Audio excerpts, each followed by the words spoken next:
Praise the lord. ક્રિસ્મા ભાઈ તથા બહેનો, દિવ્ય ધ્યાન દિવ્ય સંદેશમાં તમારું સ્વાગત છે. આ સંદેશ તમારા સૌ માટે, તમારા વિશેષ હેતુ માટે પ્રાર્થના કરું છું. આજના શાસ્ત્ર પાઠ સાંભળીએ. માથ્યુનો ગ્રંથ 12મો અધ્યાય 38થી 42મી કલમ સુધી.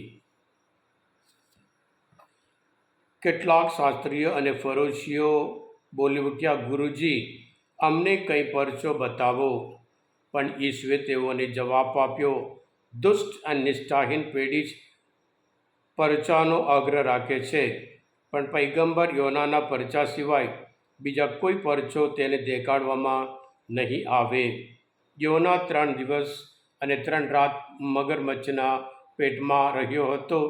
તે જ પ્રમાણે માનવ પુત્ર પણ 3 દિવસ અને 3 રાત પૃથ્વીના પેટાળમાં રહેશે.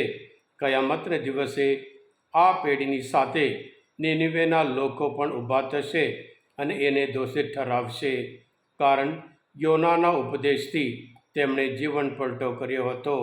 અને જુઓ તો ખરા, અહીં જે મોજૂદ છે તે યોના કરતાં મહાન છે. કયામતને દિવસે આ પેઢીની સાથે દક્ષિણની રાણી પણ ઊભી થશે અને એને દોષિત ઠરાવશે, કારણ ધરતીની છેડેથી સાલોમોનની જ્ઞાનની વાણી સાંભળવા આવી હતી.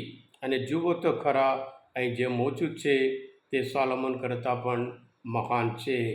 આ પ્રભુની વાણી છે, તે આપનો આધાર છે. ક્રિસ્મા ભાઈ બહેનો, દરેક ધર્મમાં સંદેશ હોય, સાથે સાથે ચમત્કાર હોય. લોકો સંદેશ ઉપર વિશ્વાસ રાખવાનું હોય અને ચમત્કારના લીધે એ વિશ્વાસમાં તેઓ દ્રઢ બને છે. પૌલ પોતે કોરિન્થના ધર્મસભા લખતા 1 અધ્યાયમાં 22મી કલમમાં કહે છે, યહૂદીઓ પરચારૂપી પુરાવા જોવા માગે છે અને ગ્રીકો જ્ઞાનની શોધમાં છે, પણ અમે ખ્રિસ્તની ઘોષણા કરીએ છીએ, અને તે પણ ક્રૂસે જડાયેલા ખ્રિસ્તની. હા ક્રિસ્માલ ભાઈ બહેનો, પ્રભુ ઈસુ આ પૃથ્વી પર આવ્યા માનવજાતની મુક્તિ માટે. વધસ્તંભ ઉપર એમનું જીવન આપણા માટે આપ્યું, એમનું લોહી રેડ્યું હતું. અને પ્રભુ ઈસુ સજીવન થયા, પુનરુત્થાન પામ્યા. પુનરુત્થાન ખ્રિસ્ત જીવનનું કેન્દ્ર છે. પુનરુત્થાન ખ્રિસ્ત ધર્મનો આધાર છે. પૌલ પોતે કહે છે, જો પ્રભુ ઈસુ ખ્રિસ્ત સજીવન થયા ના હોય, પુનરુત્થાન પામ્યા ના હોય, અમારો પ્રચાર નકામો, તમારી શ્રદ્ધા નકામી. એટલે આજના શુભ સંદેશમાં આપણે જોઈએ છીએ, લોકો શાસ્ત્રીઓ અને ફરોશીઓ પ્રભુ ઈસુ પોતે માથ્યુના ગ્રંથમાં 12મો અધ્યાયમાં 22મી કલમમાં ત્યાં એક માણસને સાજા કરે છે, જે આંધળો હતો, મૂંગો હતો, અબધૂત વળગેલો હતો. અને પ્રભુ ઈસુ એને સાજા કરે છે અને અદ્ભુત કાર્ય કરે છે.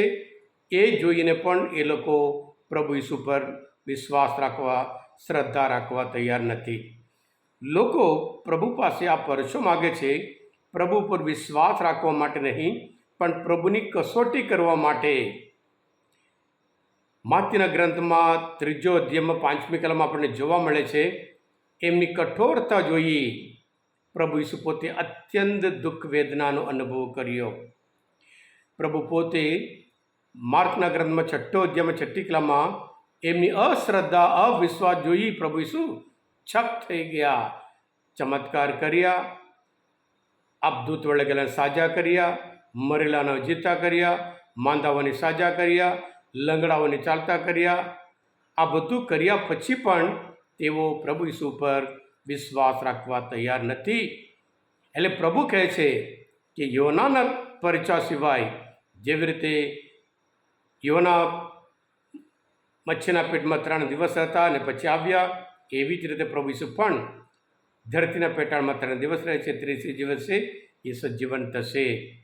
અને યોનાના જે સંદેશ સાંભળી આખા સમાજ, એમણે કીધું હજી 40 દિવસ છે, આખા સામાજિક હૃદય પલટો. અને એવી જ રીતે પ્રભુ સાલોમોનનું જ્ઞાન સાંભળવા માટે દક્ષિણની રાણી આવી એના કરતાં પણ મહાન પ્રભુ ઈસુ પોતે મહાજ્ઞાની છે. તો પણ આ શાસ્ત્રીઓ, આ ફરોશીઓ પ્રભુ ઈસુ પર વિશ્વાસ રાખવા તૈયાર નથી. સત્ય એ છે ક્રિસ્માલાભાઈ ત્યાં બહેનો, જેને વિશ્વાસ હોય તે ચમત્કાર માટેની કે પરચા માટે અપેક્ષા નહીં રાખે. જે ખરેખર પરચા રૂપે આધાર રાખે એને ખરેખર વિશ્વાસ નથી, એ સાચી વાત છે. હા ક્રિસ્માલાભાઈ ત્યાં બહેનો, આજના મનચિંતન શાસ્ત્ર પાઠ સમજવા માટે, પ્રભુશ્રી ઓળખ માટે તરફ થયા હોય, તમે પોતે દિવ્ય દયાનો દિવ્ય સંદેશ સબસ્ક્રાઈબ કરજો અને બીજાને પણ ફોરવર્ડ કરજો. કારણ તમે બધા આશીર્વાદિત છો, અભિષિક્ત છો. પ્રભુ ઈસુ તમારા ઉપર વિશ્વાસ રાખું છું. બોલો દિવ્ય દયાનો જય. God bless you all.